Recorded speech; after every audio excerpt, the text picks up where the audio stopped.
Hello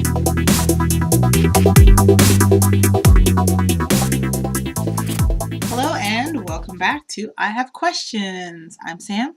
I'm Alex. And let's talk about some movies for Foreign Film February. Indeed. So we've got 3 blocks for this month. If anyone listens this time... Someone is listening. We have a fan. We're still bad about shilling. We'll do it eventually. 50 episodes later. 100 views. Cumulative. We do have a social media that I don't manage properly, but I will get to that. Oh, cool. I can blame you now. Even better. Don't know what. So when we say Foreign Film February, yes, we are currently living in Japan, but we're talking about foreign films outside of American Hollywood. And more often than not, American films will get ceded to other countries. However, the inverse is very frequently not true unless you go to very independent theaters or it's very critically acclaimed. And I think actually for this month we're staying away from mostly English-speaking countries too. Yes, that's fair. So yeah, we're just doing movies that aren't in English. Also because the most critically acclaimed English films don't really fit the bill for a lot of what we're doing. Yeah. I mean, there's like a few good English action films and definitely some good English dramas out there. And when I say English, I mean British English. Yes, British. That being said, we just wanted to avoid that in general since those types of films instead do tend to get international dissemination. So we are sticking with more what would be relative to the United States and England, foreign language films. Yes. And also, Alex wanted to make it harder for us to choose films by only giving one film per country. The conceit is that if we choose, like, in this case, like we have an Iranian film in Thrillers, what we're doing today, that means we can't pick another Iranian film for any of the other 2 categories for the month. This was mostly to keep us from doing all Chinese films for action. Yeah, this is fair. And a bunch of Korean drama. Yeah. Yeah, because there's good Korean action films that are branching out more, opposed to the Korean dramas as well. I mean, there's some good Korean horror movies as well. Yeah. So, but we Korean Hollywood is actually pretty solid. It's big enough. They put a lot of money into their budgets for movies. All right, this week for Thrillers, we're doing A Girl Walks Home Alone at Night first, 2014 Iranian film. We're doing Let the Right One In, 2008 Swedish film, and Big Bad Wolves, another 2014 film from Israel. No. Is it Israeli? Yeah. Oh, it is Israeli. Okay. That's why I wanted to watch it again. Yeah, Iran. Because I've never seen anything come out of Israel. I've seen more Russian films than I've ever heard of Israeli films. So, let's get started. Full disclosure, I was bored.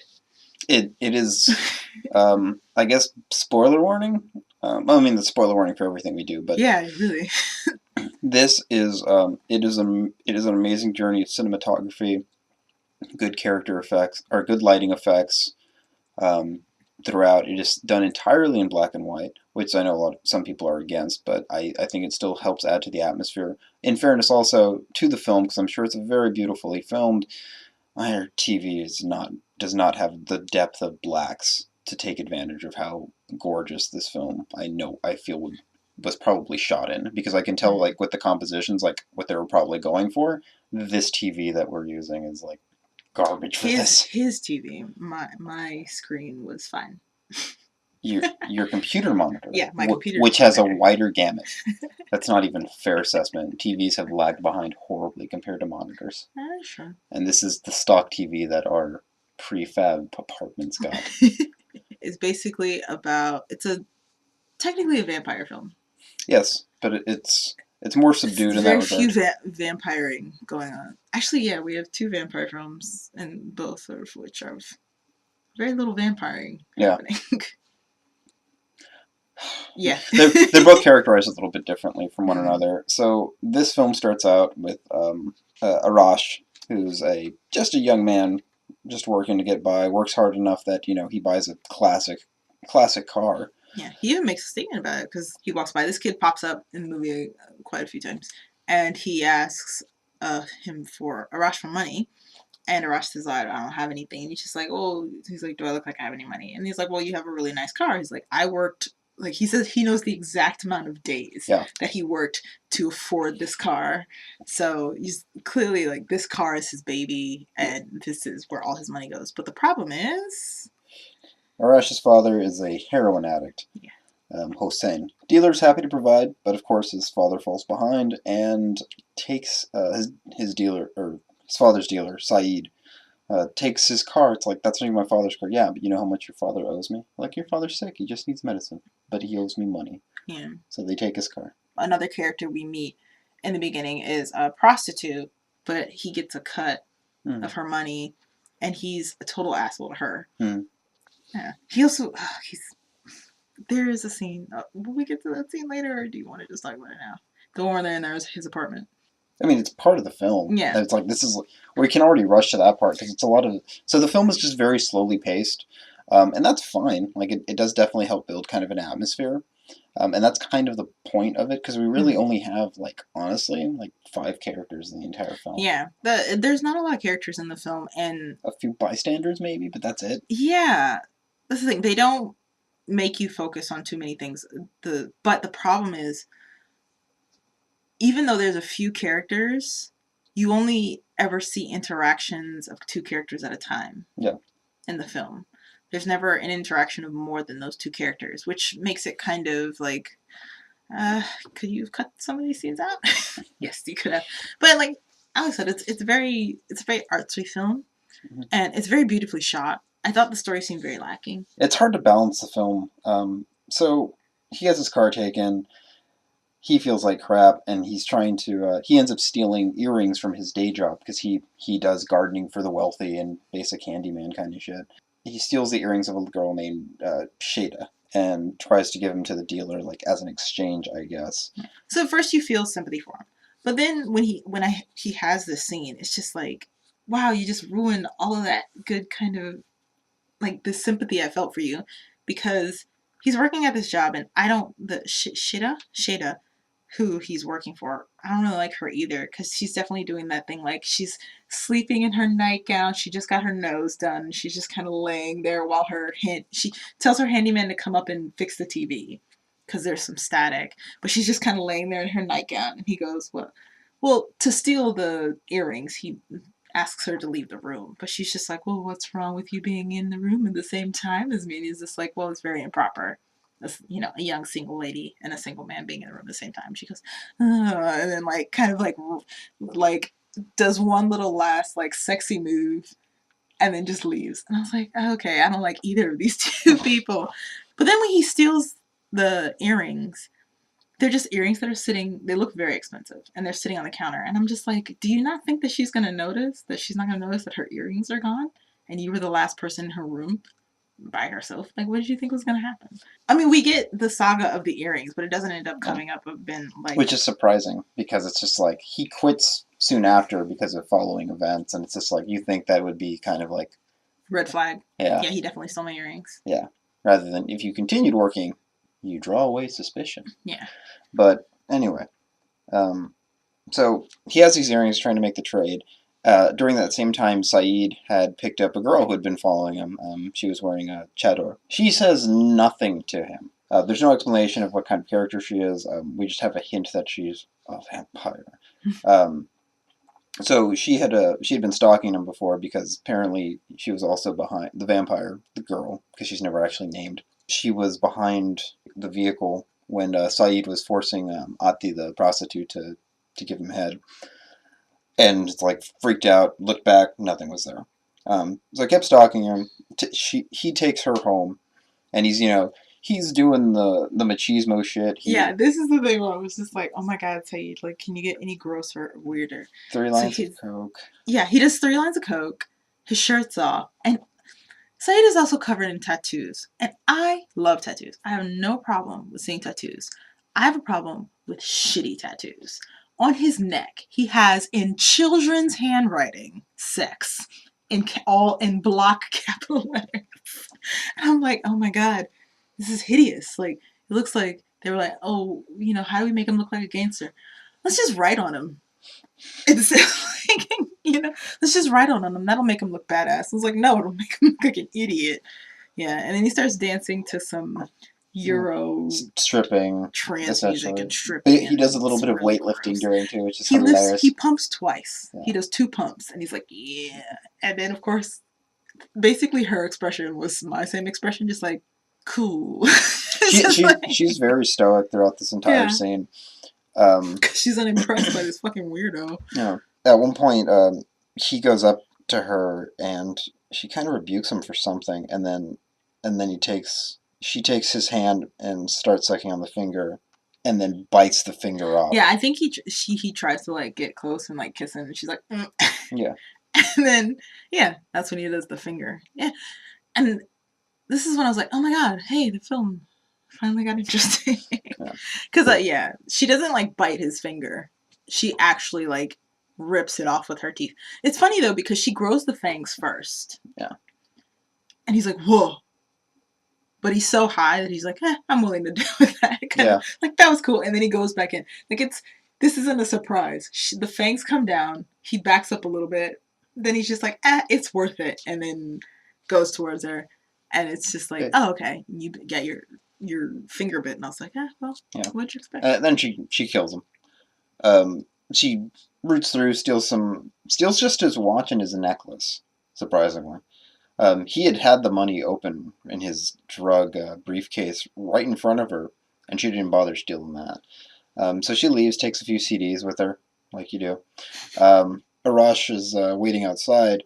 She comes down, gates open, he goes up, sees that he's dead, and just takes the briefcase full of cash and drugs. This is kind of where the next turn happens, because he seems to be like of decent moral standing, and I guess because he's sick of everything around it, he starts selling the drugs.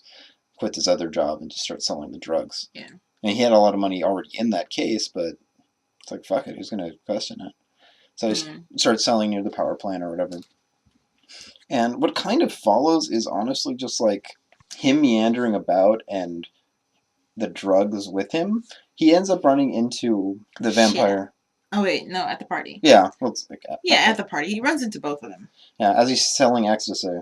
So yeah, he runs into Shida at this party where he's dressed as a shitty Dracula. Yeah. And he ends up taking E. Yep. And he tries to make a move on Shada. She rejects him. Yeah, and he's all sullen. He leaves, wandering the city's high as fuck, and runs into the girl. He's staring at a light bulb, and they end up talking. He's so out of it, he can't see any type of threat. Not that you really would, and she's smaller than him. It's like, but I can't move right now. It's like, my place is nearby. I think she did plan to eat him. Yeah. And then, I guess she found His Highness charming. I thought it was funny because I can't move. It's like she goes back to get the skateboard she stole from the child from earlier. Oh yeah. She freaks. It's the kid from the beginning. She freaks him out for a little bit and steals his skateboard. It's so strange. She just stalks him. She's not even has any intent of eating him, but like he runs away from where she was, and then she, of course, fast travels in front of him and just scares the piss out of him. But he leaves behind his skateboard. Yeah. So she has the skateboard and she uses it to cart Arash around, and all I could think was Meals on Wheels. But yeah, they go back to a place, and somehow we get a really like soft romance kind of scene almost, where she's dancing to music, and then he, high as fuck, comes up behind her and just kind of cradles her. And this ends up leading to a pseudo romance, even though they don't really spend that much time together. Fucking gross. Yeah. Things come to a head with Hossein. Oh, so in the beginning of the movie, Arash stole a cat. There's no explanation. He just stole a cat. This cat is given a little bit more importance than it should be given in this movie.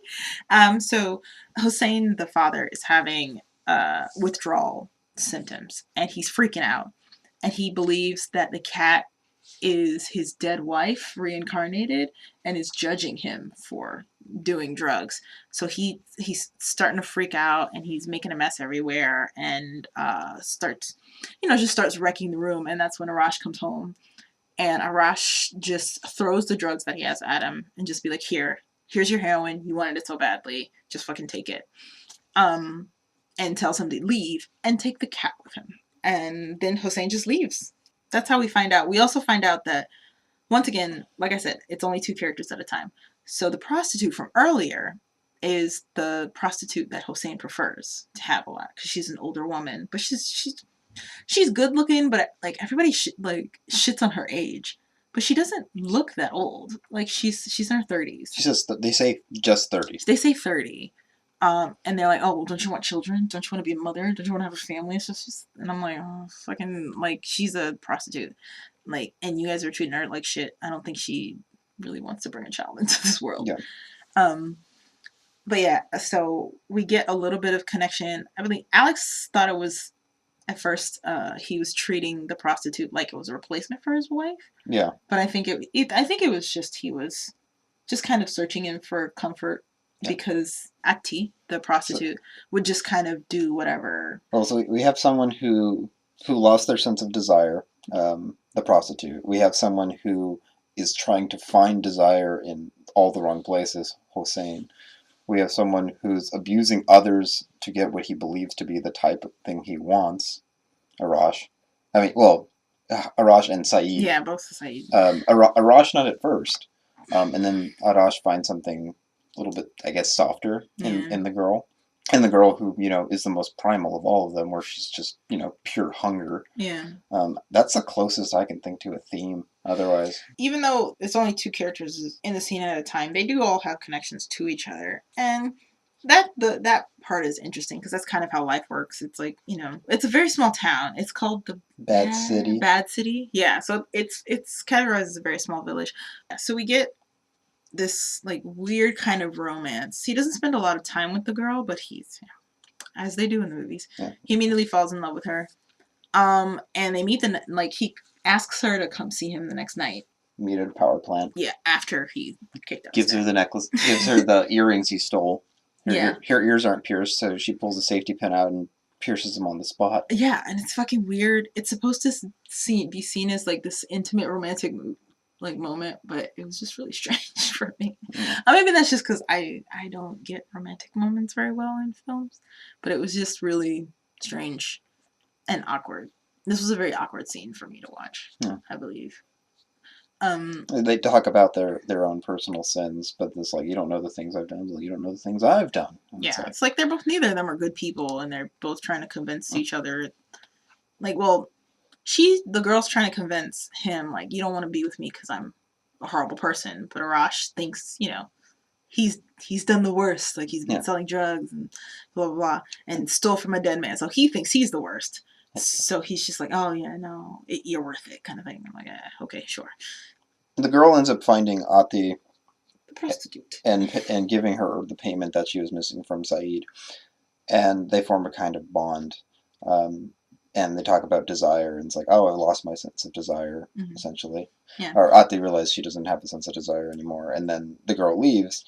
Of course, I like the scene. They actually had more of a intimate and interesting conversation than I feel than Arash and the girl had, because she seems very sympathetic towards Ati. Like, she doesn't understand, like, why don't you feel any desire anymore? And she kind of wants to bring that back into Ati's life and kind of wants to save her. So she kind of proves to Ati that she killed Saeed, because she gives the payment to Ati, and she also shows her the watch. Yeah, it's like, how did you get these things? Yeah, that she stole. So, and later on we see kind of a connection between them, because she comes to save Ati. So, Hossein, after he's kicked out, he goes to, sleep with Ati, and he's like, oh, come here. I want you to sit next to me. I want you to do this with me. And then he dopes her. Yeah, gives her heroin. He, just gives her heroin out of fucking nowhere. And I believe this is her first time. I don't know if this is her first time or not. Yeah. But she just goes down. Yeah, and immediately. So he kind of does too. But when she starts coming up, and it's less than a few seconds, suddenly the vampire's at the door, and she just fucking kills Hossein. Yeah, there's a moment when it's like I said, Hossein took the cat. So there's a moment where I believe the cat is looking down on them, and they do like the creepy horror music and stuff, and they try like artistically to make it look like the cat is the one, like the reason why the girl knows that she's been doping. It's very strange because it's like cut to Ati, cut to the cat, cut to Ati, cut to the cat, cut to Ati, cut to the cat, and then the girl's at the door. I was like, okay, cool. Yeah. It's like Well, whatever. we do get directly told that it's like it's my wife. Like the cat is supposed to be his wife, I guess. Yeah, Even though it's not his wife, but it's not. Hossein just crazy right yeah, now. but it's in this case it symbolizes his wife, so we're getting the cut between the two, so we can see I the guess tension. it's a stretch a little bit, but I don't I know. really don't think that's much of a stretch for it, Yeah. given the context of the film. But hides the body, and of course Arash finds the body as well. I mean, the body isn't really hidden. No, the same boy who is getting. The boy who's been just kind of following everything that's been going around in the movie, he sees her drag the body just because she doesn't hide it. She just kind of drags it out into the street. Yeah. And the boy sees everything, but he doesn't want to say anything because she scared the shit out of him earlier. Mm-hmm.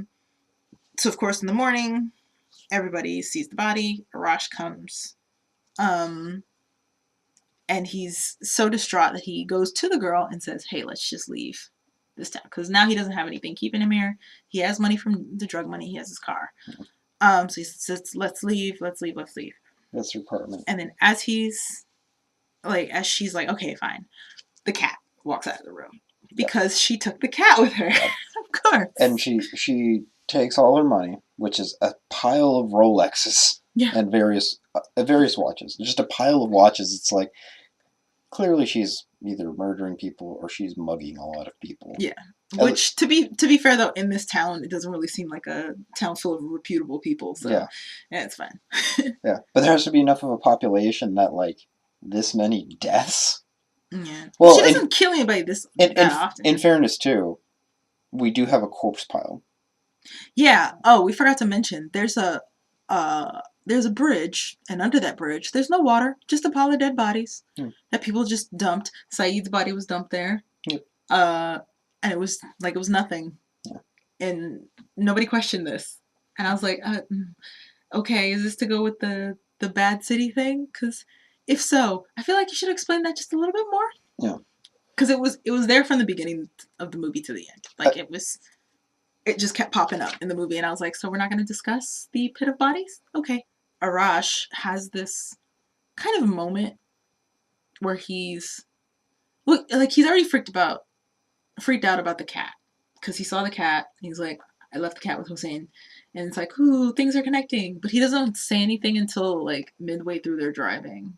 And he just pulls over. They don't say anything. He doesn't say anything at all, actually. They just pull over. He kicks dirt outside the car for a little bit. Starts pacing for a little while she's just staring at him. Yeah. We get some lovely cinematography. Goes back in, and then we have a nice triple shot of the cat being the divider, Arash on one side, the girl on the other. Yeah. And I was telling Alex this because we were watching the second half of the movie together, and I was just like, this would have been a great time for conflict because there was really no real conflict in this movie. Like, it was, and it wasn't even built up, to be completely honest. Dad gets pushed to the background very quickly. Which sucks because it's like, okay, you would think, okay, the dad, that could be the conflict. Yeah. Not really. He just kicks him out and the dad just leaves. And if desire is a theme, then it gets pushed back pretty far because we really don't. We do get a brief amount of understanding of the type of character Arash is in the beginning, where it's like, yeah, I worked really hard for this car because 2,191 days is what he says. Yeah. It's like, final thoughts, anyway. Like, yeah. So, final thoughts. So, we get a sense of Arash's character, like, early in the beginning, where he says, like, yeah, I worked 2,191 days for this car. And so, it's like, okay, we get an idea of his character, what he's willing to do for it, for himself. In this case, though, that also translates into basically doing anything. Because once he finds Saeed's stash after finding his corpse, he fucking runs with it. Maybe because he's just tired of being downtrodden, I guess. Yeah, it does. But he is willing to put the work in. But it doesn't matter what type of work he's putting in. He did it honest at first, and now he's doing it dirty. Yeah, and that's the thing, because it just seems it takes away a lot of his character when he starts selling drugs, because it's just like, okay, well, what kind of protect? There's no real protagonist in this movie. There's no real, besides Saeed, there's no real antagonist in this movie. Yeah. It's just kind of people going on with their lives, and uh, I guess that's what really made it boring for me, because it's just like I said, it was Alex mentioned it was very beautifully shot. It was very well done, but the problem is the story. I didn't feel like I didn't feel like there was really a story in it. It was just things were just happening, and then it's happened. We've experienced it, and now let's move on to the next thing. The structural pacing is a bit off between the other things. I don't mind a slow boil. Mm-hmm. Russian Ark is one of my favorite films, and it's.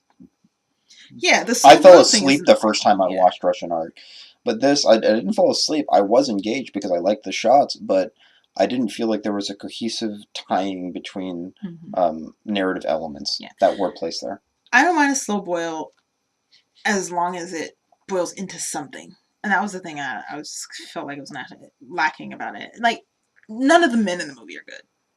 No. The story is more of actually, yeah, Ati and the girl have more of a story, but the girl, because she's so bland about everything, it falls flat. Her part falls flat. It's supposed to be very feminist, but I'm just like, she's just boring. Yeah. Well, things are just happening to her. She has no reaction. The only time we ever see her reactions is the moment when she got her ears pierced. Yeah. But even then, after that, it was just like, meh. Yeah. And then her conversation with Ati. So, I guess this is the problem with using something, especially that's as well defined as vampirism in any film, is she could have been anything. It didn't have to be a vampire. Yeah, it's almost irrelevant. So the problem with those things are you have to either tell us what rules apply to this person so we can have an investment and understand their character a little bit more based from that perspective, or you need to completely ignore it and just let the rest ride as the story. But I feel like the vampirism is supposed to be an important part, but it doesn't feel like it's characterized well enough. No. Maybe it's because it makes her stronger. Yeah, like definitely. When she attacks Saeed. Yeah. But that's it. That's the only thing. It gives her a little bit more strength than a normal woman. Yeah. But because she's so small, it's unexpected. Yeah.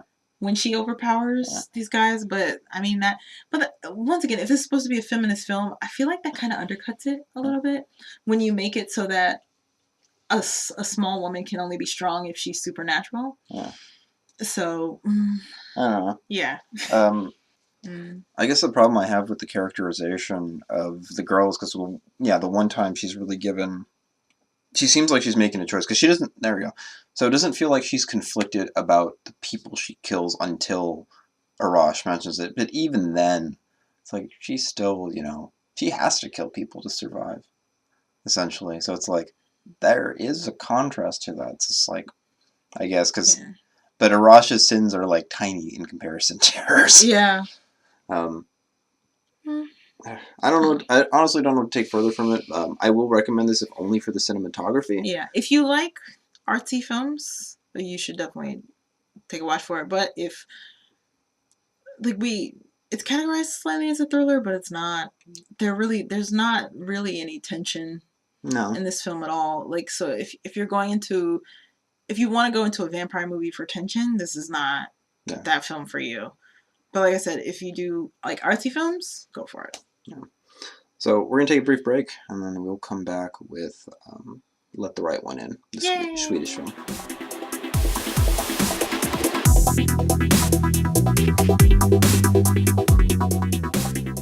And we're back with 2008, Let the Right One In, Swedish.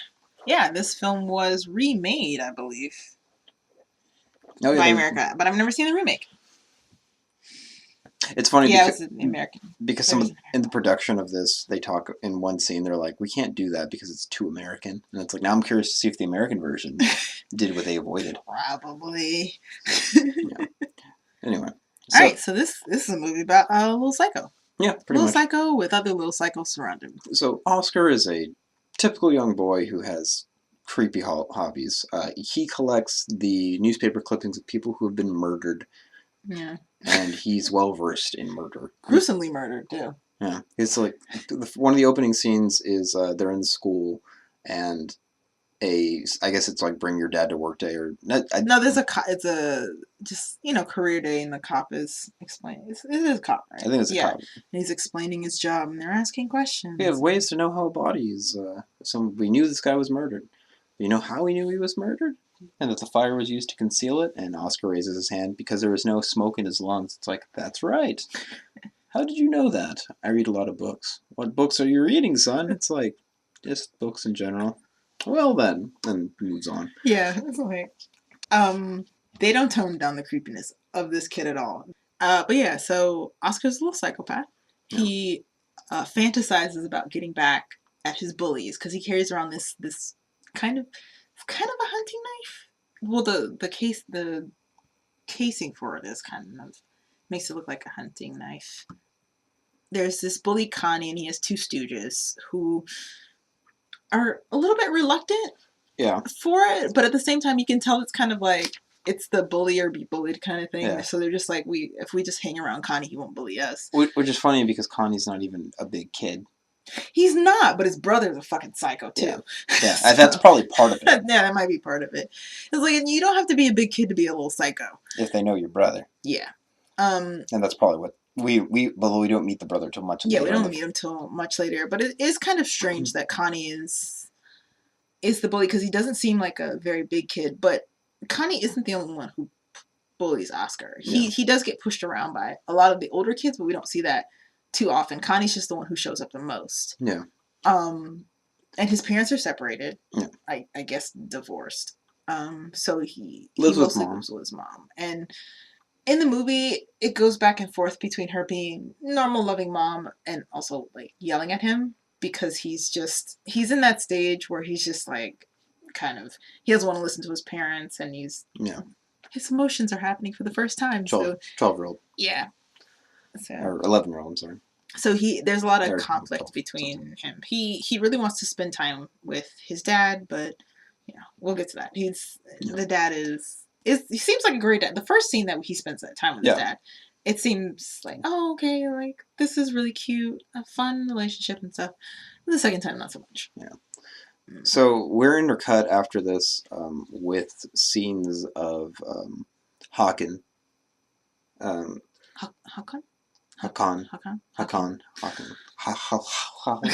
We're gonna butcher it anyway. So, sorry. Look, if there are any Swedish people listening. Swedish is one of those languages too, where it's like I'll never get it. Sorry. Yeah. So Hakan is talking with. I think he's just chatting somebody up for the park, or he's just like, "Hey, what time is it?" And it's like someone asks him, like, "What time it is?" He's like, "Oh, I don't have a watch." Well, what's that? And then he pulls out some device he's made that I guess knocks people out. Mm. And then he proceeds to hang him up like a deer and drain him of his blood with the funnel and all that jazz. Which is actually the way to drain an animal with blood. So. Yeah, all the blood rushes down. He's very methodical about it, but the problem about it is Hakan, he seems like he's been doing this for a while, but he fucks up a lot. Yeah. In this movie. In this case, so Hakan, we didn't say this before. Hakan is the guy who takes care of Ellie.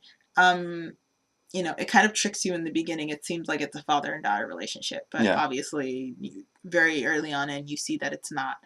Ellie is the little vampire child who, in the book, is a boy. Yep. In the movie, it's played by a girl, but actually, I didn't realize this because there is a scene that Alex told me about, because she says, "I'm not a girl." Now, I've seen this movie tons of times. I always thought that meant her saying she's not human. Yeah. But I never read the book, so I didn't realize that's her saying, like, I'm actually not a girl, I'm a boy. So, yeah. He gets caught while he's draining this dude's blood, in that there's a dog around. He's trying to shoo it away, and it, of course, somebody else is with it. And so it's actually really funny, the scene, because he's trying to shoo away the dog, but the dog is very intently staring at him. Yeah. Like, I'm not going anywhere, motherfucker. Yeah. He knocks over his... he forgets the blood and forgets his funnel. He forgets most of his gear. Mm-hmm. Remembers the case it all came in. gets away and gets scolded by Ellie, Mm-hmm. essentially. We actually haven't met her technically yet. She's actually kind of like she's in the background, and she has a very different voice on when she's bloodthirsty, to kind of provide Her some very boyish voice. yeah. That also provides some variation between her bloodlusty state Mm-hmm. and her Normal state. yeah. Yeah, I actually like that. Um, it's it's very interesting. I like those little kinds of changes between when she's bloodlusting and then when she's kind of normal. Because when she's kind of normal, she sounds girlish because she's 12. Yeah. It's a 12-year-old girl. So uh, that's why Oscar is very much like, oh, you're Yeah. just a girl that I like. But when she's bloodlusting, it's a very deep, kind of scary voice. Oscar and Ellie end up meeting. Well, Oscar's psyching himself up because he's trying to feel better about himself by stabbing a tree. It's Yeah, like he's having one of his like little fantasies that he's, you know, going up against the bully yeah. with his knife in hand. And so they end up hitting it up and getting along pretty well. Yeah, on a playground. Yeah. It's very cute. And they end up meeting again later on. But Ellie, in her, still needs blood state and disappointed in Hawkins state, ends up just walking around until she finds somebody else to kill. And this dude's, the guy who gets killed, his friend witnesses it because he's on a balcony that she can't see Yeah. with his cats. Everybody in this movie is sloppy. Everyone's so sloppy. Yeah. But Hawken is upset, but now because he has to hide that body, mm-hmm. and he ends up ditching it in the river and pushing it under the ice. Yeah. Also, before that happens, there's a moment where Hawken sees all the people. It's like kind of the town drinkers. There's this one town pub that everybody goes to, and Hawken's there, and he's just eating and drinking. But the rest of the people in town is like, oh, new guy in town. He looks a little bit weird. Doesn't want to make any friends. Let's go talk to him. But he completely ignores. I think is it Locke? I don't remember his name. Locke or I think Locke. Jacques. I think it was Locke. Yep. Locke. Lach. There's Lach and Yuch. Juk. Ugh. They're very similar sounding names. Yeah. And one of them tries to go talk to him. He completely ignores the guy and walks away. So already everyone in town's like, come on, join us, have a drink. Yeah, this is weird, but okay, fine. So yeah, that guy dies. The guy who's his friend sees it and kind of he doesn't believe what he saw because what he saw is a 12-year-old, seemingly a girl, overpower a man and then snap his neck with their bare hands, turning the head backwards. Yeah, and also when he goes to tell his friend, that's when Hakan comes and hides the body. So the body's not really there. They have to kind of dig to find the blood for it. So he's just kind of convincing himself that he didn't see it. Which is fair. Yeah, I mean, that's fair. How do you deal with that mentally? And he's also kind of a crazy cat man. He's got like 12 cats. Yeah, it's a lot of cats for one person to be living by yourself. Yeah, so this is after Yuk. Yuk was killed. Yuk was killed. After this happens, like they connect a little bit more. I think Oscar lends Ellie his rescue. Yuk. Give it up. So afterwards, Oscar and Ellie end up meeting up again, and Oscar lends it the Rubik's Cube, and it's kind of like nice little cute little character building ports where it's like lends it and then comes back another night. It's like, oh hey, I solved it. It's like, how did you solve it? Or she just leaves it in the snow. Yeah, on the place where they met before. Picks it up, and it's like they meet again. It's like, oh, how did you solve it? And it's like, do you want me to show you? And it's kind of cute. Like there's just there's a good sense of character development between the two of them. And this is why I really like the movie. I think it's really adorable. Aside from Oscar being a little psychopath, it's a really adorable kind of relationship because it seems like this is Oscar's first friend, but he just dives straight into this friendship, and he starts telling Ellie about his what's going on at school, and she's like, well, why don't you just fight back? Like, why don't you just because like she could or. Yeah, because Ellie could probably destroy these guys in a heartbeat. So she says, just fight back against him, like, and if you need anything, like, just I'll be there. Like, you can just call me. So Oscar, feeling empowered, he decides, he's like, okay, fine, I'm gonna he starts taking some weight training classes. And, he's like, okay, I'm going to get bigger. And, in his mind, he's just like, all right, I'm going to get back at him. I'm going to get it back at him. And then they go on this trip. It's like a school trip out into the woods. I don't know why they take this weird trip out to a lake in the woods, but it's the lake that Jacques was thrown into. And they find Jacques' body in the lake. And when they find that body, it's kind of like half in the ice, half in the water. But at the same time that that's happening, Oscar gets confronted by his bullies. Yeah. And when he gets confronted by his bullies, he snaps and swings a pole at Connie's head. Yeah. And basically, like... pops his ear. Yeah, pops his ear. And it's just, like, blood everywhere. The kid's screaming. And it's kind of this thing where it's just, like... Before this moment, there was a moment where they did catch Oscar out. And they started whipping him. Yeah. Oh, it was because he had stayed after class to write Morse code down so he could... So him and Ellie he was trying to learn Morse code because Ellie's also his neighbor. So he's trying to learn Morse code so he can kind of knock on the wall. And they can talk to each other. But they caught him out and they just started whipping him. And I think that was why he came back to Ellie and was just like, this is happening. But one of the kids, like, because Connie was just like, whip him, it's your turn, to the other kid. And the other kid just swung. The first kid cried while he was doing it. Yeah. And the second kid hit him once in the face, and then they were like, and then he's like, I'm done. Like, I can't well, it's like, idiot, who's going to talk to his mom? Yeah. So it said, and it's just like, oh. Yeah, just like, it's like, okay, well, his mom's going to see, we just marked his face. Like, what's he's going to say? Yeah. So then they kind of run off. But that's a categorization of the Stooges, where it's just like, you can tell they're not really into it. They're just going along with Connie because they don't want to also be bullied. Yeah. So when this happened and Connie gets hit in the ear, I just kind of looked at the friends and I was like, so, I think it's time to tell Connie to back off a little bit. Yeah. Yeah. But yeah, so before that happens, so Hakan goes to find, another victim because Ellie's, she hasn't enough. Yeah. Traps him in a locker room and is about to do the deed. And the dude's friends were still outside. Yeah, because he's like a high school student. Yeah. The friends come outside, start banging on the door. Hakan just has this moment where he's just like, fuck, I can't get caught. Because the guy wakes up while he's being hung up, like strung up to be drained, and starts screaming, help me, help me, help me, when his friends are outside. So Hakan has this moment. It's a very slow moment, but you can kind of see Hakan be like, shit, like, I fucked up too many times in this town. Like, I can't, like, I failed Ellie twice. Yeah. And, like... He doesn't want her to get caught by him or traced back to her. So he pours hydrochloric acid on his face. Yep. And burns his face off. Yeah. Ellie doesn't find out till much later because it's on the news. Yeah. And basically, she ends up feeding on Hakan, who offers himself out the window. Yeah. So, she feeds on Hakan, and then he just throws himself out the window. Yeah.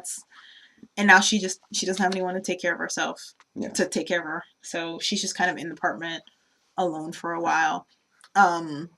So she goes to Oscar's place, spends the night with him, and that's when she's like, I'm not a girl. And Oscar's like, I don't care. And it's very unclear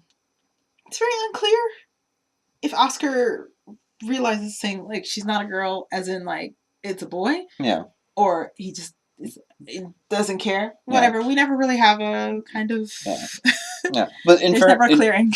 In fairness, I didn't even introduce that doubt to you until I even mentioned the book. And that's the thing. Like, the movie's one hint, and this is what Sam had mentioned about the scene I talked about, was when Ellie comes over, her clothes are coated in blood. Oh, because this is a little bit later. Yeah. So actually, this is what comes up right after the field trip. So, Oscar and Ellie are hanging out, and Oscar shows Ellie a kind of secret place that the high schoolers or something hang out in, and unaware that Ellie's a vampire, he wants to start a blood bond with her. Yeah, as you do. Yeah. With your friends. Slices his hand open in front of her. Has the creepiest smile while he's doing it. And Yeah, he's full of, he's also, Oscar's still on the high that he got from getting back at his bully. So he's feeling on top of the world. So I think that's kind of a little bit what that smile came from when he did when he was like the blood bond thing. Sure.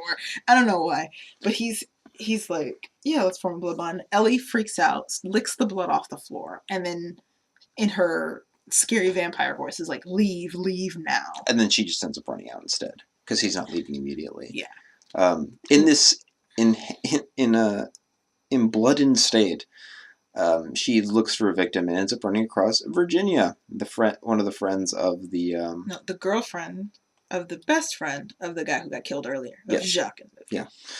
Ends up fitting on her, doesn't finish the job, so she ends up becoming a vampire. Yeah, because Virginia's boyfriend Lach comes and kicks her off of him. Mm-hmm.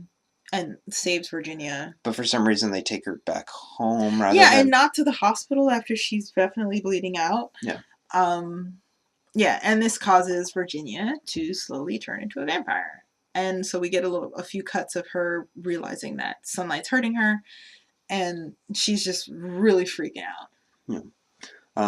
After that happens, we transition back to Ellie coming over to Oscar's place, and it's like, invite me in. It's like, what if I don't? And she walks in, and then this is... Yeah, it's very... Once again, Oscar's psycho comes out. Because he doesn't... She's like, you need to say that I can come in. But Oscar, he doesn't say it. He's just like... He like makes noises and does his finger like, come here, just come in. But he doesn't verbally invite her in. Yeah. So when she comes in, she starts bleeding out of her pores. The sound drops out. Her ears pop. She's bleeding everywhere. Yeah. It's really intense. It's actually really well done. And then he's like, no, I invite you in. I'm so sorry. And at this point, she changes clothes. And this is the scene I had mentioned, or that I'd hinted at, where during the changing scene, there's a brief moment where Oscar's, peeping in and looking at Ellie's legs. And there's a scar.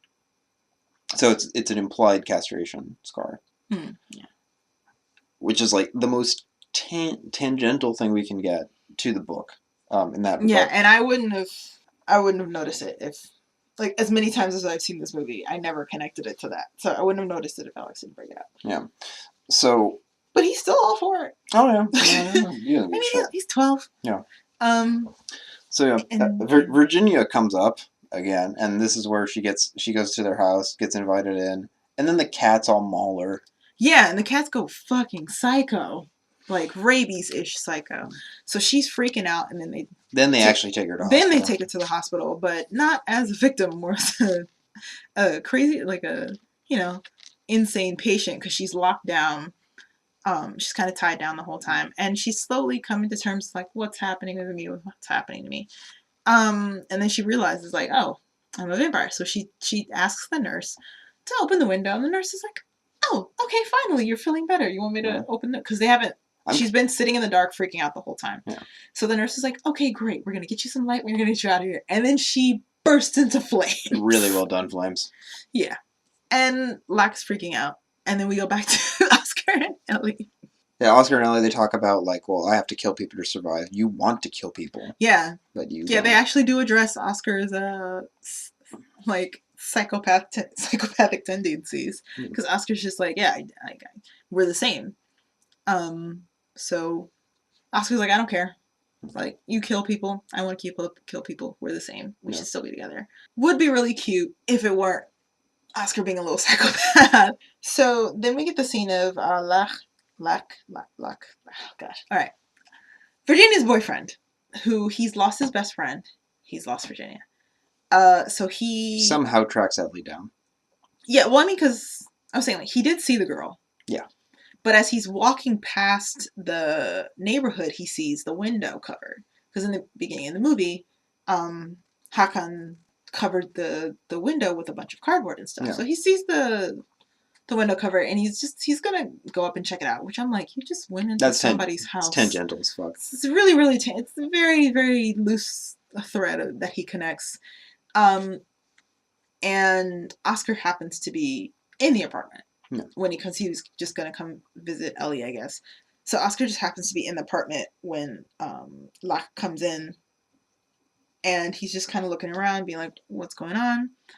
And then he finds the bathroom, which is where Ellie sleeps, and he starts pulling pulling up the covers, and he pulls out a knife to stab her, and that's when Oscar kind of comes up behind him, wakes Ellie up as she's about to get stabbed, and then Ellie just attacks him and kills him. And then the neighbors, start banging on the wall, be like, "What's this noise? What's this noise?" So that's when Ellie's like, "I need to leave. I messed up too much in this neighborhood." So one of Connie's friends ends up calling Oscar. It's like, yeah, fuck those guys. It was really good what you did to him. Hey, you gonna come to practice? Yeah, swimming practice. Yeah. But we got introduced to Connie's brother a little bit, like a few scenes earlier than this. It was just so like after Connie's ear is messed up, his brother comes and is just like, "Hey, I need the house key." But like he does it in a very like, "Oh, you're a bully because your older brother's a bully," because he like kind of he does the chokehold for him, and because Connie for some reason hasn't given up the whole bullying, the bullying life, so he's still yelling at kids as they walk by. Yeah. And his brother comes behind him, puts him in a headlock, and is like, "Give me the keys. I need to go home." It's kind of a weird moment. Oscar sees this, and he's just like, "Oh," it's like Connie gets bullied too, and just kind of walks away with a little bit of smile. But yeah, so the brother makes the friend just kind of find out where Oscar's going to be. Yeah. They start a fire in a dumpster outside to distract the PE dude or whatever, the guy who's the instructor who does the weight training. And they get everyone else to clear out, and Connie's brother has him, "You're going to hold your breath for 3 minutes underwater, and if you can't stay down that long, when you come up, I'm going to take your eye out with this." It's this so he has a knife in his hand. And this is where I was just like, I feel like Oscar, you really fucked up here. Because Oscar was kind of far away from the edge in the movie. And you could just hang out in the middle. You could just hang out in the middle of the pool. Because, like, they were fully clothed. They're not going to jump in. What are they going to jump in there and come after you? You who are, like, you're in full swimming gear, you can just jump out. Yeah. Like, you can swim to the edge and jump out as soon as they jump in. Yeah. But I guess he's just really scared. He doesn't know what to do. Connie's brother grabs his head, holds him underwater. And as he's doing that, the other friend that cried when he was whipping Oscar, just kind of like, you can see in the friend's eyes that they're like, "This is too far. If he dies, we're fucked." And it's just like, he was like, "We thought Connie was bad, but his brother is fucking worse." So it's just very much like, they're just like, "Oh shit, what are we gonna do? He's gonna kill this guy, and then like we're gonna be fucked." So one of the friends is like holding his head in his hands, and just like, "Oh my god, like what is going on? I can't, like, this has become way bigger than I thought it was." And then we cut back to Oscar. He's being held under, and he eventually, you can see the air bubbles coming out, and he looks like he's about to pass out. And then we start seeing pieces of body parts fall into the water. A head falls in, which is the brother's head. Yeah, a body. Well, first the body's like dragged across the pool. Yeah. A body's dragged across the whole pool, and then a head falls in. And then the arm that was holding him down just detaches and falls into the water. Yeah. And then Ellie reaches down and just like, "Hey, I'm here for you." Pulls him out of the water. And then Oscar just has that creepy smile again. Like, "You came for me." Our final scene is them on a train, Ellie in a box, and Oscar does Morse code for, I believe it was the word kiss. Yeah. And Ellie does the Swedish word for little kiss, which is puss.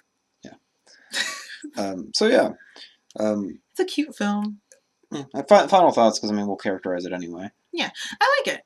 Like I said, I like this movie. I watched it plenty of times. It is very strange, the whole psycho tendencies of Oscar. It still has reasonable build-up, I think, between it, and it does have some level of stakes. Not everything has to be high stakes. It could be low stakes. Yeah. But it's just like, it's murders. Yeah. And getting caught, and like, if the people in this town found out, like, they would have come after Ellie immediately. Everything gets a decent resolution. There's some ambiguity towards the ending, and that's fine. It's not. He's just running away. You don't know. Well, you don't know if he's running away or not. He seems like he's running away. Yeah. From his mother. The scene we forgot to mention. The dad. Oh yeah, the drinking scene. Yeah. So the second time we see the meeting of Oscar and his dad, this is kind of Oscar's getaway. He gets to spend time with his dad and kind of be free of the bullies and stuff. And it seems really great. He's always happy when he goes to see his dad. But then a friend comes over and it's just like, oh, hey, Oscar, oh, you little boy and stuff. And then they just spend it drinking. And they just start drinking. And I don't mean like, oh, we're just gonna put something on the rocks. No, they just start taking shots of vodka and just sitting there and drinking, not really talking or anything. Yeah. But then it's kind of like, oh, okay, I can That's see what- why your parents are divorced. Yeah. Your father has a big drinking problem. So we get a better sense of Oscar's isolation, Mm-hmm. and kind of alienation from both his parents, as well as like He's pretty awkward at school. He sits by himself. He walks home by himself. He, you know, no friends to speak of. he's very, very isolated, which is why, like, when he finally does meet Ellie, he's like, and Ellie's agrees to be friends with him. Mhm. He's super attached. And the movie does a good job of setting up the characterization between the two of them. It's not that he's just desperate to meet people, but it's also somebody who seems also isolated as well. They happen to be neighbors, so it works out. Because he never sees her out in the day, ever, for obvious reasons, but still. Yeah. But Oscar is he just kind of sits on the park by himself at night and fantasizes about killing his bullies, I guess. So, we say thriller. There are some thrilling moments. Kind of. But it's not... For these movies are slow burn kind of thrillers. It's just like you're a little bit on the edge. You're just like, are they gonna get caught? What's gonna happen? Like, this isn't gonna end well for anybody, kind of thing. Like, you just want to, like, you know, it's not gonna end well, but you just kind of want to see how it's gonna end. And I feel like that's the kind of feeling for this movie. It's just like, you know, it's not gonna be good. What happens with these characters, but you do want to see what the outcome is going to be. Oh, that's fair. Well, I'd say also in that regard then. It's like, yeah, give it a watch. Definitely. It is still a very good movie. Oh, yeah. And the actors in this movie, the actors who play Oscar and Ellie do this role very, very well. You're very invested in their characters. There's not a lot of special effects. It's a lot of practical effects for stuff. They really use most of the special effects just for kind of the fast moments. For Ellie and then the fire. Yeah. So it's very well done. The movie's it's actually very quiet. Yeah. There's not a lot of sound in the movie. But it's not as definitely silent as A Girl Walks Home Alone at night. Because there's no build up to anything. There's no hard build up to anything, I should say. This has some tension and strong releases, whereas A Girl Walks Home Alone at Night has tensions, but they're very slowly put down. Yeah. There's a lot of characterization, also because this is a foreign film, and I'd seen the movie many times with English subtitles, but when I watched it recently, I didn't watch it with the English subtitles. We watched it with Japanese subtitles, but I could still... The thing you notice, I knew the movie, I knew the script, but I could still kind of tell what was going on in people's heads. And I think that's very good on the director's part. Because, you know, you could see it in people's faces, the realizations they would come up with. And I like that. All right, well, with that then, we're going to take a brief break, and we'll come back with the last film, Big Bad Wolves. And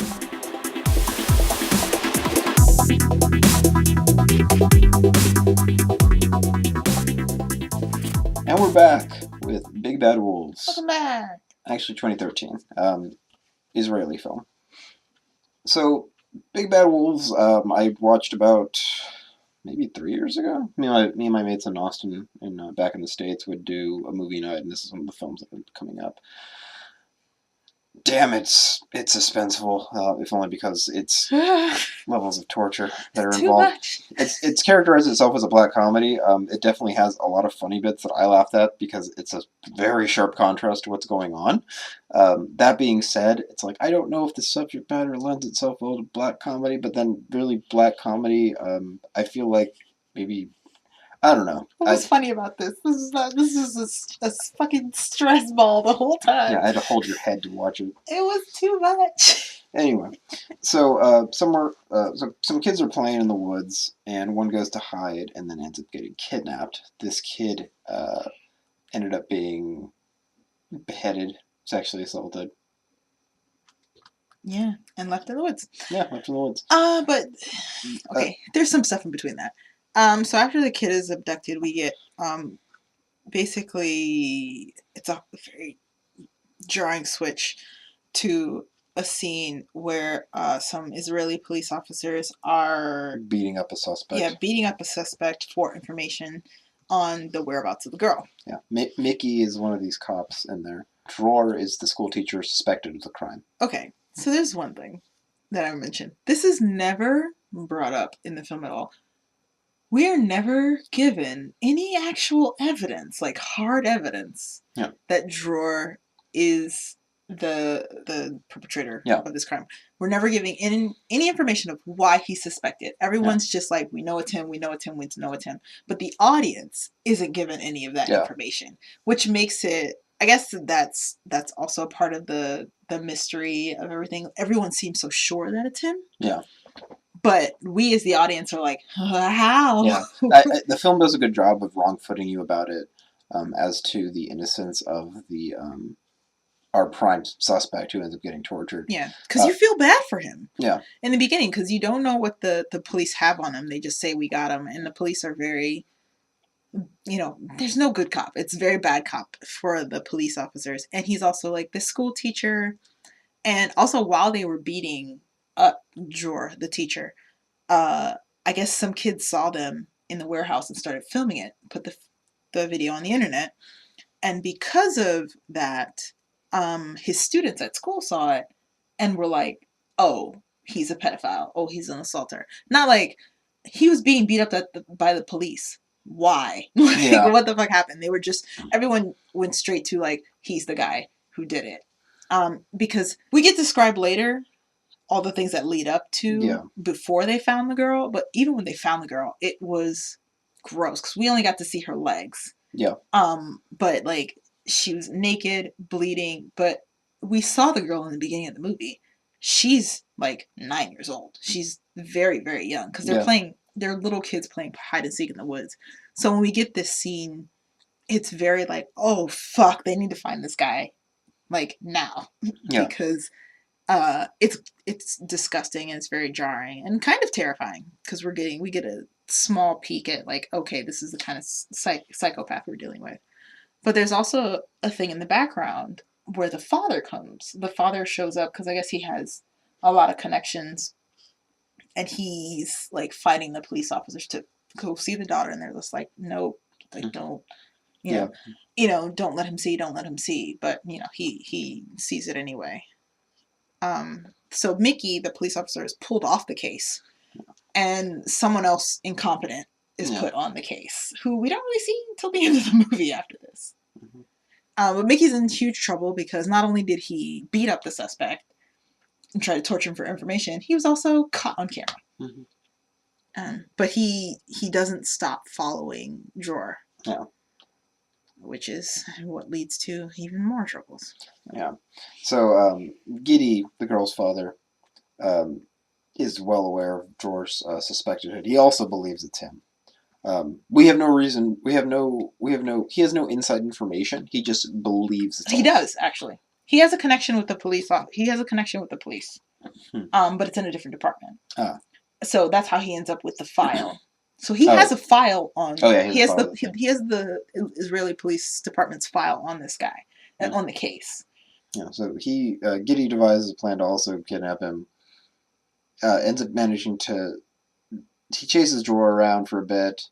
Dror gets stuck somewhere, and Mickey tases him, takes him out into the woods, and has him dig a shallow grave. Yeah, they are very well. Okay, so another kind of insight: Mickey is also a father. He's not a great father. Yeah.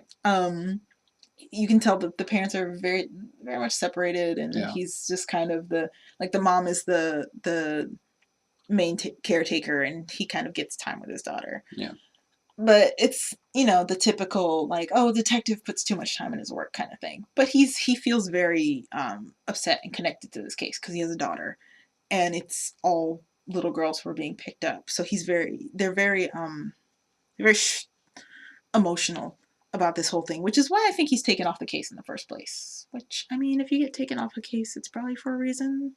But I guess because the guy who got put on the case was so bad, he's like, okay, I'm going to continue. Yeah. After he gets caught because of the YouTube thing by his boss is like, not only am I taking you off the case, you are going to be, like, you're going to be off duty for a while. Yeah. But the police officer still kind of is just like, I Yeah. do want you to catch this guy. I also do believe Yeah. it's this guy.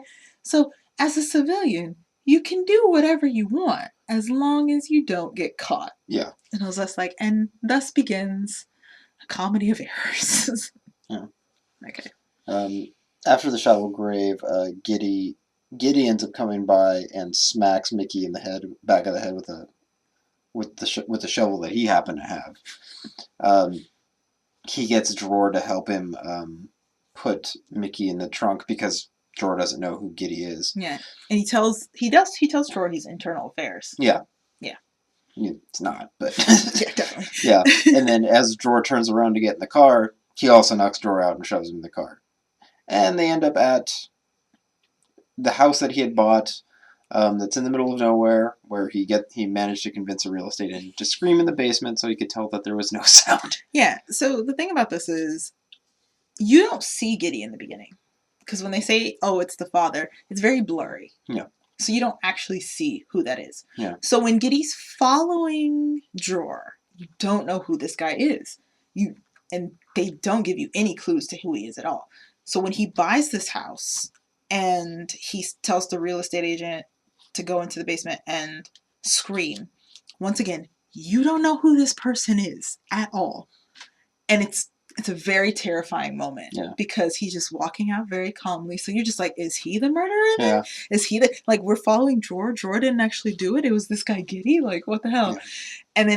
And then after he can't hear in the basement, he's like, okay, this is perfect. So he makes a makeshift kind of torture chair. Yeah, bolted to the ground. Yeah, and with leather straps on the arm. So for me, who I didn't look anything up about this movie. Yeah. Big mistake on my part. I didn't look anything up about this movie. Alex refused to say anything the whole time. Correctly. And didn't answer any of my questions. Correctly. The whole time. So I'm like, oh my god, it's Giddy. Giddy is the one. Dror's gonna go down for it, but Giddy is the guy to do it. So once again, good job on the director for this part. So he has them both. Of course, he has Mickey upstairs because he doesn't know who the hell he is. He knows Mickey. He knows Mickey's the officer that was on the case because he's like, I know you, but you may not remember me because that was it. Yeah. So he's got Dror downstairs. It's like, so we're gonna be adults. So we're gonna talk, and he's like, what the fuck are you? I was told you, and it's like they end up, finally getting. It's like, okay, so how are we doing this? Bad cop, good cop, bad cop. Bad cop, bad cop. Okay, got it. But how he gets Mickey to go along with it is he kind of blackmails him. Because he says, well, you're here with me, and I could just kill you and pin everything on you.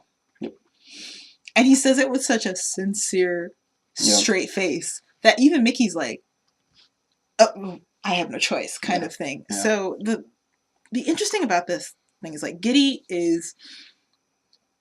He's a father who lost his daughter, who he loved very much. Yeah. But it also ruined his marriage. Yeah. And he blames himself. Yeah, he blames himself for it because, well, Giddy ruined his own marriage. He blames himself because we find out later the reason why he didn't pick up his daughter and why, like, Dror was able to catch her out while she was playing with her friends is because Giddy was fucking around with the secretary. Yeah. And missed the time to pick up his daughter. So while they were playing, because they were waiting for their parents, she got picked up. So Giddy felt super guilty for it, and he couldn't console himself for it. Ruined his marriage, and that's why he moved out to everywhere, to nowhere. So honestly, the next 50 minutes of the film is torture and build up and wrong footing one or the other, and it's really done masterfully. I really don't want to go point by point. I can't do it. I don't want to relive it because it's too much. Go watch this film. We're not even going to talk about it. It's too much to spoil. But so it goes down. They were playing bad cop, Mickey and Giddy. Mickey's starting to feel sympathetic because Giddy is so fucking terrifying. Yeah, you can tell Giddy's attachment is hardcore. Besides just from the earlier scene of like talking to Mickey about, well, I could kill you too, where Mickey, they flip a coin, they drop the coin because ha ha ha comedy. Um, I can count them the amount of fighting. So Mickey gets to break the dude's fingers first because that's one of the things that happened to the victim. Mm-hmm. And so it's like Giddy looks at him and says, "If you're having trouble looking him in the eyes, do it from behind." Yeah, and he says it so calmly and decisively. Yeah, because Giddy, well, he has this line that's very memorable. He's just like, pain is not going to scare him. Yeah. He's like, pain doesn't phase a maniac, but another maniac will phase a maniac. So he's just like, so you can tell Giddy's just, his method is going to be, I'm going to be crazier than this guy is. Yeah. And the thing about it is, Drawer doesn't break the whole time. Like, he's very adamant that it's not him. You have the wrong guy. Look, I have a daughter. There's a moment earlier in the movie where he calls his wife and he's just like, I want to see my daughter. I want to see you girls. But he's looking into some girls doing ballet. So it's kind of a throw off to the audience of like, oh, maybe he's looking at his daughter. Yeah. And he's just kind of pining because, that's the thing that that's the thing that some divorced parents do. They kind of like they try to see their kids from far away. But before he gets kidnapped, we do get the intercut of him with the girl he's looking at. Yeah, giving her cake. Yeah, he because it was her birthday. He says it's his daughter's birthday, and we get a moment of a girl. He gives a cake to a girl. Now this is when I started having a lot of questions because I was just like, did he just kidnap his own daughter? Yeah. To give her a cake. And I was like, okay, well, that's strange because the mom definitely said, I'm not letting you anywhere near my daughter. Because like I said, by this point, it's all over YouTube. He gets kind of laid off from his job temporarily because they're just like, okay, like until the heat dies down, we got to fire you because parents are calling in about this. Because everybody seems to believe this. Yeah. Except the audience right now. The audience doesn't know. We're not sure. But everyone is very steadfast in their belief that this is the guy. But Drawer is very adamant that it's not him. So Giddy is just like, okay, he's like, well, you could die telling me where my daughter's head is, or you could just die as you are. Yeah. Like, he's like, there's no choice. You're definitely going to die down here. But you could die after you tell me where my daughter's body is, or you could die before that. Yeah. People make a point. Like, I can make this. If you tell me where my daughter's head is, I will kill you quickly. Yeah, he's like, you could die like the scum you are, or you could die telling me where my daughter's head is. It's like, oh my god. Yeah. Giddy is full throttle on us. During the initial finger breaking, his phone call. His phone call from his mother. It's like, I have to take this, and so they're talking. He fakes. And she's such a Jewish mother too. It's like you're killing your mother. It's like, you're killing me. You're killing your mother. You don't tell me what. It's like, I'm sick, Mom, and of course, Dad comes by. She's like, soup. All right, I'll send your father with soup. Yeah. Now they do. There is a bit of a father-son bonding. Yeah, but before that, there's a bit of a racist moment. How he gets the mother to not come is, they say this place sucks. It's kind of a hellhole. First of all, this place is in a beautiful area. Yeah. And it's surrounded by nothing. Just woods, and it looks really beautiful. But they say it's a hellhole because it's surrounded by Arabs. Yeah. And I was just like, okay, maybe this is just a thing. Israel, maybe this is just a thing I don't get. But how he gets the mom not to come is be like, Mom, I don't want you to come at night because we're surrounded by Arabs. So she's like, fine. So she sends his father. Yeah. But he ends up joining in on it and introduces another torture method. I won't bring it up because it really does need to be enjoyed. Yeah, and just experienced. Watch it. Yeah, the father's an army vet. So the father at first is like, are you sure what you're doing? Like maybe you should stop. Maybe you should let this guy go. You go too far, there's no coming back. Yeah. But the father's like, I don't think you want to do this. You shouldn't want to do this. But then Giddy just makes a point. He's just like, it's my fault. Also, this guy, like, he tortured and killed my daughter. Who's your granddaughter? Yeah. And then, of course, the grandfather's like, all right, then. All right, and he ends up getting in on it. We don't talk much because, like, most of the film is spent around the tension revolving the torture and and how Dror is. So Mickey actually ends up handcuffed with Dror because because he punks out after the first phone call from the mom because he's like because Dror's like, "Are you they've sure had it's a me? moment. Like you have a daughter, right?" Yeah, he's like, oh, you have a daughter. Like, come on, you like, why would I do this? I have a daughter. You Yeah. know, why would I?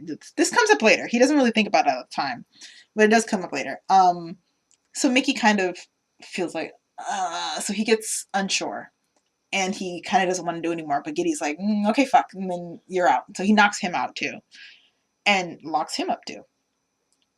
And you know, when Mickey wakes up, and the dad, this is the first time the dad comes. Um, Also, during the day, Giddy had made a cake because one of the that happens to do with how Drawer got, or how the suspect got these girls, you know, sedated for The horrible things. horrible things. So he, you know, so Giddy's like, I'm gonna torture you the way you torture these girls. But and then Mickey's like, oh, why don't we do it? Why don't we sedate him first? Why don't we do all this? And Kitty's like, I feel like doing it out of order. It doesn't matter. I mean, it also says in here that he violated every orifice. Are you into that? Because it doesn't. Yeah. So I'm not even ad libbing. That is a literal line. Yeah. Like, I guess this is where like I said, the comedy can be counted on my fingers. How many lines are funny in this movie, and the rest are just terrifying. For you. Yeah. I laughed at points where you weren't laughing. I wasn't laughing at all. It's very terrifying. Yeah. But Mickey gets tied up also too when the father comes in, and it's okay. This is one funny moment when the father thinks it's Mickey and like goes in on him and just like about to torture him, and then Giddy's like, "What are you doing? The guy's a pedophile." And they're like, "He doesn't look like a pedophile. He looks fucking weak." And they're like, "Mickey looks like a pedophile though." And I was like, "Okay, that was one of the funny lines." It's my old age. It's okay. Yeah. But before this, Mickey convinced Dror that he was like, if you want this to end, like, just tell him a fucking random place. Because Mickey's just like, okay, maybe it isn't him, but we still need to get out of here because we are going to be tortured to death. So he says to Dror, like, just tell him any place, and then we can just leave. Like, we could just escape because he like hid a rusty nail that he could use to pick a lock. Mm-hmm. So after the grandfather tortures him for a little bit. Yeah. Dror just says a place.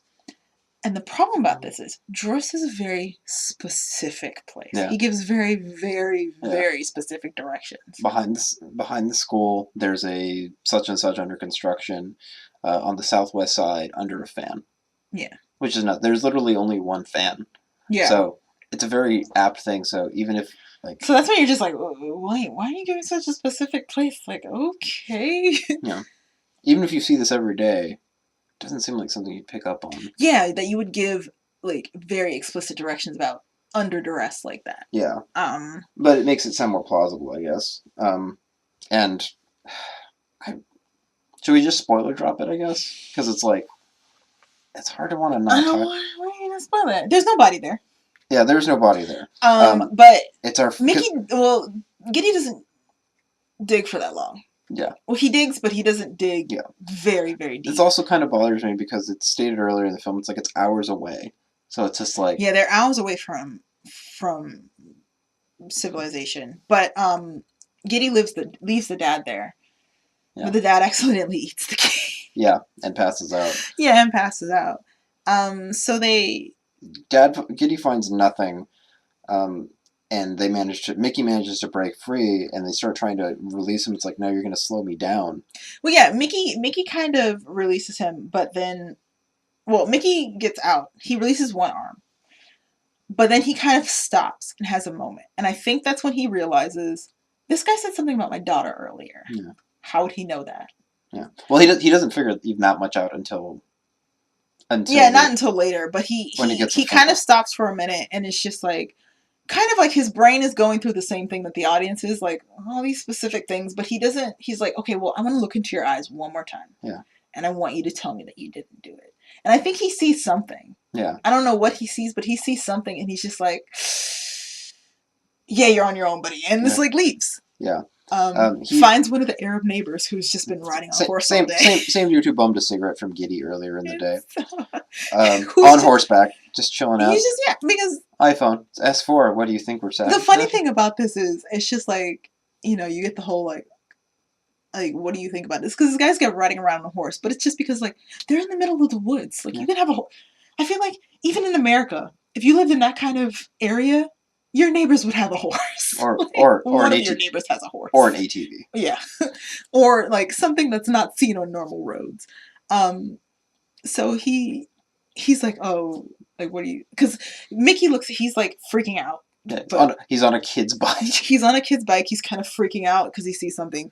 But the Arab guy looks at him and is just like, oh, it's because I'm Arab. And it's just like, you have no idea what Mickey's been through right now. So like, please tell me you have a phone. Yeah. And he's like, what, you don't think I have a phone? It's just like, you're on a horse in the middle of the night. I don't know what you have right now. Yeah. He calls and finds out that the police chief... he calls the police chief to be like, all right, some shit's going down.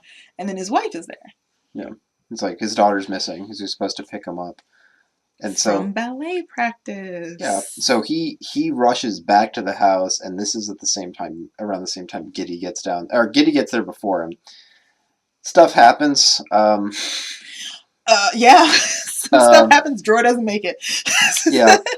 But yeah, this is when Giddy is like, shit, things are coming together, and putting all the pieces together, and yeah. George doesn't make it, and do we want to spoil this? I kind of don't want to spoil it. Yeah. Fucking watch it. Okay, look, it's got a lot of tension. All right, stop. Fucking, if you have not watched this movie, watch it right now. Come back to this later. Just fucking watch it. Okay. All right. Now. They start cutting off the dude's head, or Giddy starts cutting off Drawer's head. Yeah, because Mickey comes out, tell me where you hid where my daughter is, because they don't know where she is. They just don't know where she is. Yeah, they can't find the daughter, and he gets some paper, gets him to write down, and he croaks. Our last scene is Officer Rami, the dude, the shitty police officer who's now on the case. Yeah, who they go to the house. Searching his apartment. They find nothing in Drawer's place, but we do get a pan to the wall that was obviously had a door on it. Yeah. That's like, that indentation and that line in the thing is clearly a goddamn door. Yeah. Where we see Mickey's dead. We don't know. We don't know if she's dead or not. She's just passed out. Because we don't really get a real sense of time with this place. Everyone says this place is hours away, but they were already kind of out in the middle of nowhere because he was digging for the body. So you don't really know. Yeah. What the time period is for this, but we do see a girl who's still in her ballet outfit from ballet rehearsal, just kind of passed out or dead. Yeah. But she's not dismembered or anything. She's just kind of lying there. Yeah. And this is the same girl that Drawer gave cake to earlier. Yeah. So it's just like, holy fuck!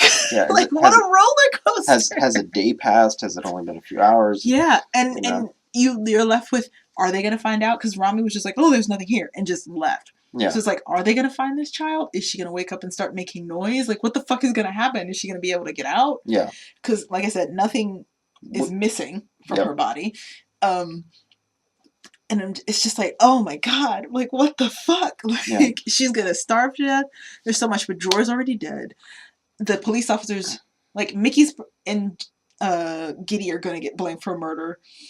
Like, they're definitely going to jail, but it's just like, but they also might not find this child. And I was livid. I was livid because, first of all, I was already yelling at Alex. I was like, you picked this fucking movie. I was so tense throughout the entire fucking film. You're not allowed to pick movies again for the next 2 months. I was like, Alex is banned. He's banned from picking movies. Normal movies for the next couple months. He cannot pick movies anymore. Just like, this was too much for my heart. I couldn't take it. I was like, humans are the most terrifying thing. It's just like, I like horror movies where they're monsters who aren't really real. Humans are fucking terrifying. This was an excellent ride. Final thoughts, I guess. Final thoughts is, this movie was too much. I couldn't take it. It's a really, really good movie. You should definitely watch it, but my heart couldn't handle it. Yeah. This was the thriller I wanted for the other two movies. Yeah, definitely. Like, I was hoping, like, you said thrillers, it's like horror thrillers, like, okay, can we do thriller then? It's like, yeah, awesome. Then I've got just the movie. Yeah. Because I remember watching this and I'm like, I didn't God, know. Yeah, because Alex was also the one to suggest A Girl Who Walks Out Alone at Night. So I was like, thrillers. Alex doesn't like scary movies. How often do you get to watch an Iranian film in general? That's true. And it's just like that. And it's part of I feel like the better conceit of this month was just to, like, pick something. Yeah, for this month, it is a lot of new movies that this is our first time watching them. So we're kind of going off, like, we're kind of leaving our nostalgia zone that we've been in for a while. Although we do have Yeah. I should probably change one of those. Nope. Jeez. Okay. Anyway, We're not so changing anything. Big Bad Wolves. Give it a watch.